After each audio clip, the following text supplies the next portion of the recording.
On 21 August, a Montecito real estate broker told a reporter something that should have been unremarkable. Sale talks on the Sussex property, he said, may already be underway. Properties at that level move quietly. They change hands under NDA off-market between buyers who never see a public listing and agents who never put a sign on the lawn. That part was ordinary. What made it extraordinary was the timing. Because that same week, Team Sussex issued a statement of their own. Both overseas homes, it said, would be kept. The family was relocating to Britain, yes, but California remained theirs, Portugal remained theirs, nothing was being surrendered.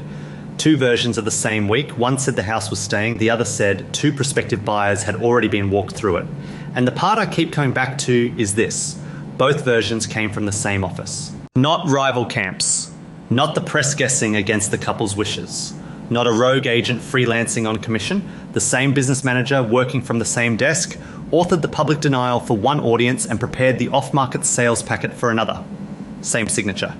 Same week. Two documents that could not both be true at the same time, sitting in the same outgoing folder. And by the end of this, you will understand exactly why he needed both of them to exist, why both were issued in the same 7-day window, and which one was always going to expire first. Here is what the keeping the house line actually protected. Not a house, not an investment, not a sentimental attachment to a Montecito address. A story. The entire Sussex return to Britain had been framed as an addition. A new chapter, more time with the king, more stability for the children, a family choosing closeness after 6 years of distance. That framing only works if nothing is being lost. The moment California disappears from the picture, the return stops looking like expansion and starts looking like retreat. And retreat is the one word that 6 years of Sussex communications have been engineered at considerable expense to prevent anyone from using about this couple. So the keeping the house statement was not a property update dropped casually into a press release. It was structural. It held the entire return narrative together. Without it, every interviewer, every commentator, every headline writer in Britain would have reached for the same word by Thursday morning. Retreat. Failure. The American chapter over. Not on their terms, on the terms dictated by a real estate market they could no longer afford to ignore. The Montecito brokerage process, on the other hand, does not care about framing. It does not care about narratives, brand management, or 6-year communication strategies. Luxury real estate at this price point moves by its own rules, and those rules are older and more patient than any press cycle. No public listing, no open house, no sign planted in the grass beside the gate. An off-market packet goes out under NDA to a handful of qualified brokers. They walk their clients through quietly, sometimes on a single day's notice. Interest is expressed or it is not. The market does not wait for a communications team to finish managing the week's headlines. It moves when the numbers make sense, and the numbers had started making sense the moment those children were enrolled in British schools for a September start. The man sitting between these two realities was the couple's US business manager. I want to be specific about what his position looked like in the week this all came together, because it explains everything that happened afterward and everything that eventually fell apart. Picture an office somewhere in the Sussex's American operation. Mid-August. The relocation announcement had just gone out. The public reaction was still landing, still being tracked across morning broadcasts and comment sections and opinion columns that arrived hourly. On his desk sat two documents that would define the next several weeks of his professional life and end a professional relationship that had survived considerably more turbulent moments than this one. The first was the keeping the house statement. Clean, short, definitive. Both overseas homes would be retained. He had drafted it himself or supervised every line of its drafting, because a statement that sensitive does not leave any Sussex adjacent office without his personal sign-off. It was designed for the press. It was designed for the public. It was designed to say one thing as clearly as language permits. We are choosing to go, not being forced to leave. California is not being abandoned. It is being kept alongside the new life because this family can afford both. The second was the off-market instruction for the listing coordinator.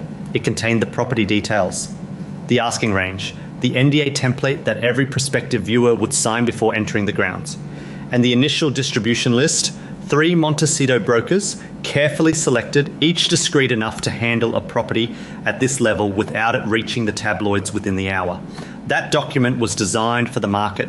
It was designed for buyers. It was designed to move an asset that the other document, sitting in the same outgoing stack, had just publicly declared would never be moved. Both documents carried his authority, both left his operation the same week, and they could not both survive contact with reality for very long. One of them had an expiration date built into its own language. He knew which one, he issued it anyway. The relocation was confirmed publicly in the third week of August. The children had been enrolled in British schools for a September start. That detail, the school enrolment, is easy to pass over as logistics. It was not logistics, it was a clock. September start meant August move. August move meant the Montecito house would be empty before the month closed. And the keeping the house line was issued alongside that confirmation, tied to it, part of the same controlled release of information. Nothing is being given up. California stays. This is not a retreat. Underneath that press strategy, the off-market packet began circulating. The first broker received it on a Monday morning. By Wednesday afternoon, a second broker had a copy. 2 private viewings were scheduled before the week ended, and both proceeded without incident, without press detection, and without any apparent awareness on the part of the viewers that the property they were being shown had been publicly declared unavailable earlier that same week. 2 prospective buyers walked through the house. They saw the rooms that had been photographed for magazine profiles. They saw the grounds that had appeared in carefully framed social media posts about California living. They saw a house whose owners had just told a national audience in writing that it would never be sold. The packet itself is the anchor of this entire story, and it deserves a closer look. It was not a casual inquiry fired off by an eager agent hoping to generate a listing. It carried a full property description, an asking range substantial enough to signal serious intent, a confidentiality agreement that required a signature before the front gate opened, and detailed instructions for arranging viewings, including a preferred schedule that avoided days when household staff might still be present. This was not a homeowner wondering what the market might offer over coffee one morning. This was a prepared instrument designed to generate offers, and it carried no reference whatsoever to the keeping the house statement, because the people receiving it were never its intended audience. The Sussex communications line held. No comment beyond the official statement, nothing to add, nothing to clarify, nothing to walk back. The denial sat there, steady and public and absolute, while the process underneath continued in its own parallel reality, because the market does not pause for a press strategy any more than weather pauses for an outdoor wedding. The 2 buyers who walked through that house had no idea a denial existed. They were shown a property that was, by every material measure they could observe, available. If this breakdown is helping you see what was actually happening underneath the official version, the like button helps this channel keep reaching people who want the fuller picture. Stay with me, because what happened next is where this story changes shape entirely, and the man at the center of it stops being a manager and starts becoming the reason the whole thing collapsed. The UK relocation budget had a gap, and the gap was not small. Moving a family of 4 across the Atlantic, enrolling children in private British schools, securing appropriate property in England, setting up whatever household infrastructure a family at this level requires on a different continent. That is one category of expense. Maintaining a Montecito estate simultaneously empty on the other side of the world is another. The house still carried its mortgage, its insurance premiums, its maintenance contracts, its landscape crew, its security monitoring. Every month it sat unoccupied was a month it drew from the same diminishing pool of resources that was supposed to fund the British chapter. The business manager had been running the arithmetic since spring. He had known since the relocation planning began that the house would have to move. The off-market packet was not a sudden decision made in a moment of financial panic. It was the consequence of numbers he had been staring at for months, numbers that had never once added up to keeping both properties. But the denial had to hold. Not forever, not even for very long, just long enough. The couple needed to be physically in Britain, settled, enrolled, photographed arriving, visibly established on British soil, before the Montecito sale became public. The order mattered more than the outcome. If the sale broke first, the return would be framed as financial necessity, as retreat, as exactly the failure the keeping the house line had been written to prevent. If the return landed first and the couple were already established in their new life, the sale could be explained months later as a practical decision made from a position of comfort and abundance. We loved the house. We simply did not need 2 of them. The business manager was not lying in any way he would have recognized as dishonest. He was sequencing, he was managing the order in which two true things would become public, and he believed he could control that order. Then came the call that changed the shape of everything. The listing coordinator, the woman managing the viewings on the ground in Montecito, phoned the business manager after the second buyer walked through. The interest was real, not aggressive, not competitive, not the kind of bidding energy that forces a decision within days, but solid. Warm enough that a next step was available if anyone wanted to take it. She asked the question that every listing coordinator asks when a viewing produces genuine interest and the seller has not yet given a clear direction. What is the instruction? The answer was one word: wait. That single word is the detail this entire story turns on, and I need you to hear why. You do not wait on something that does not exist. You do not issue a hold instruction for a process that was never running. You do not tell a listing coordinator to pause unless there is an active operation to pause. Wait meant the viewings had happened. Wait meant the interest was real. Wait meant the next step was available and was being deliberately held. And it also meant that the man who had authored the public denial, the man who had told the press and the public that both homes would be kept, was now personally managing the pace of the very market process that his own denial said was not occurring. The school enrolment became fully public in the same period, a September start date at British schools. Fixed, confirmed, non-negotiable. The move date was no longer a range or an aspiration. It was a calendar entry, and the moment that date became fixed, the empty Montecito house stopped being a strategic asset held in reserve and became a liability. An ongoing, visible monthly cost with no occupants, no income, and no realistic projection for when anyone would live there again. Every week the business manager held the pause, the arithmetic worsened. A third broker received the off-market packet. The distribution was widening beyond its original careful circle.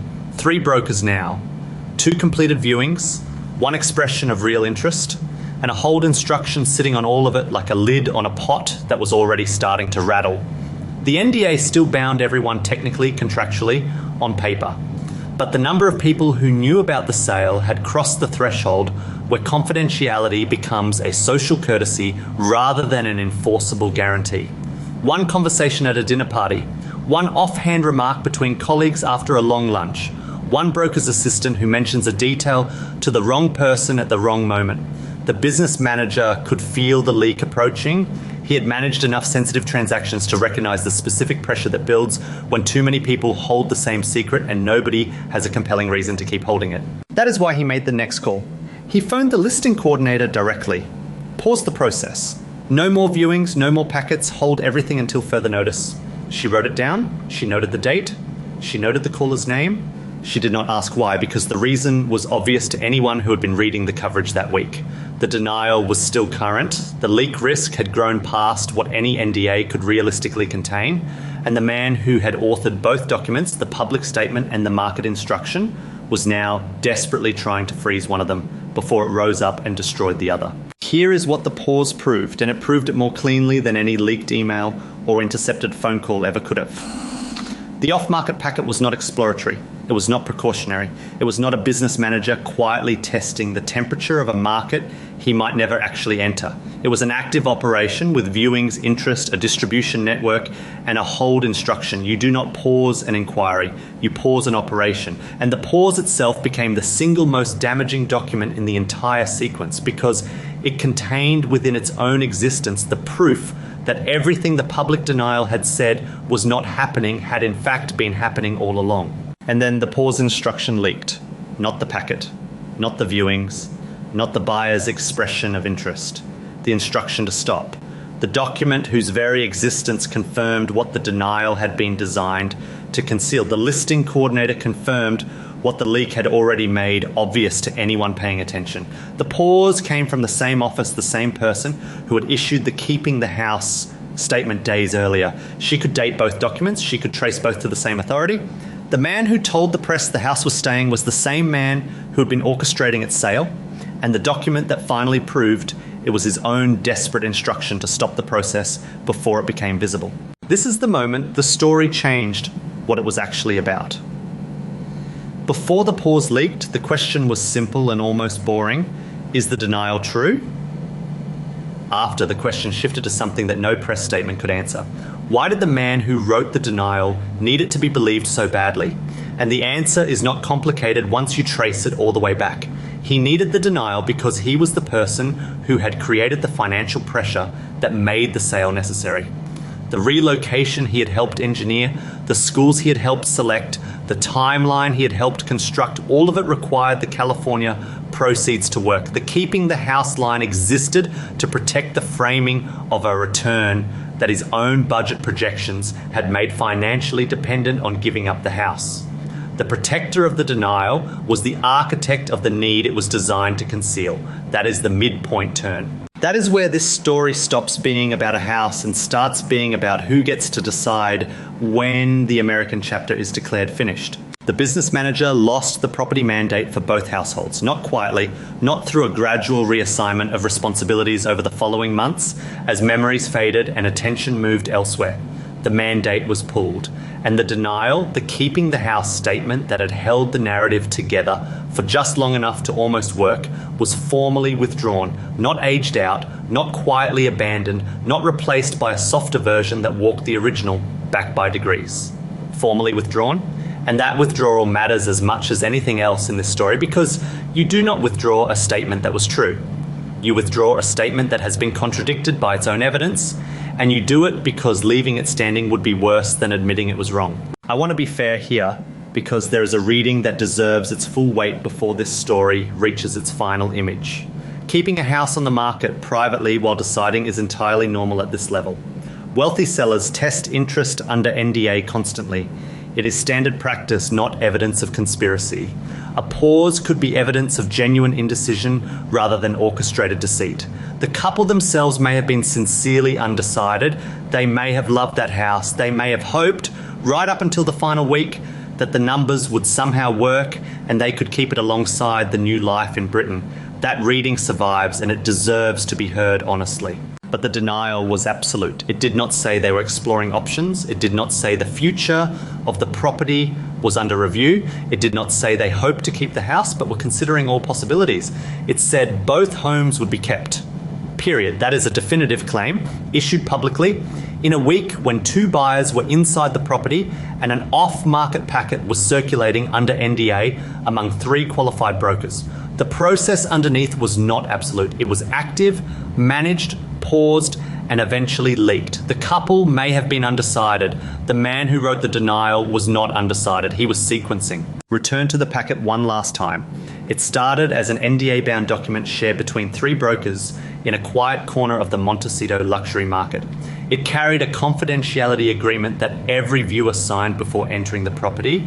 It carried an asking range that signaled serious intent. It carried instructions for arranging private viewings on days when the household staff would be absent. It was never supposed to become public. It was supposed to do its work quietly, generate an offer, close a transaction, and disappear into the same filing cabinet where every other discreet luxury sale ends up unremarked and unremarkable. And now it has been replaced by something else entirely. An open listing, a public photograph of the empty driveway, the same address, the same gate, the same walls that appeared in all those carefully framed California lifestyle posts. No NDA, no confidentiality agreement, no carefully managed distribution list. Just a house available, visible to anyone with a browser and an idle afternoon. The return to Britain may be about family and stability. I want to say that directly and without qualification because it may be entirely true. The children will be closer to their grandfather. The couple will have access to a support network they chose to leave behind 6 years ago and are now choosing, at some cost, to rebuild. Those are real things and they carry real weight. But the man who wrote the Keeping the House denial was not protecting family stability.